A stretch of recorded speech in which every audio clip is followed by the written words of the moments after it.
নমস্কার। কবি তীর্থ সাহিত্য পত্রিকার সম্পাদক বরুণ হালদার মহাশয়ের লেখা কবিতা ঝাড়বাতি। এক অজানা দহনী নিজেকে বিবেকের সামনে দাঁড় করিয়ে জিজ্ঞাসা করেছিলে, তুমি রাগ করেছ? বলেছিলাম না, কারণ ভালোবাসলে রাগ করতে নেই।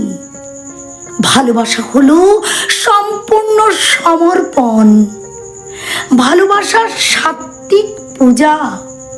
সমর্পিত মনে পূজায় বসি কখনো রাগ করতে নেই।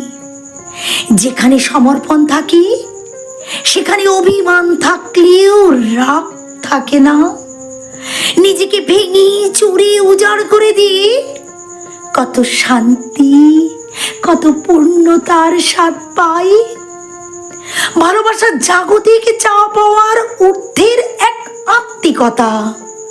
সেই আত্মিকতা হলে কোনো স্বাদই অপূর্ণ থাকে না। প্রগাঢ় টানে সম্পৃক্ত হয়ে সর্বপ্রকার বৈষম্য দূরে ঠেলে দুহাতে প্রিয় মানুষটিকে বুকে জড়িয়ে শান্তির অনুভবে ডুবি এক আর এক দুই এক হয়ে যাওয়া। তখনই জ্বলে উঠি হাজার তারার ঝাড়বাতি। দূর হয়ে যায় জীবনের সব অন্ধকার।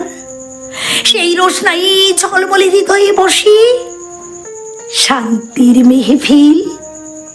বেজে ওঠে সুরেলা বীণা। তুমি প্রশ্ন করেছিলে রাগ করেছ? উত্তরে বলেছিলাম না। নমস্কার।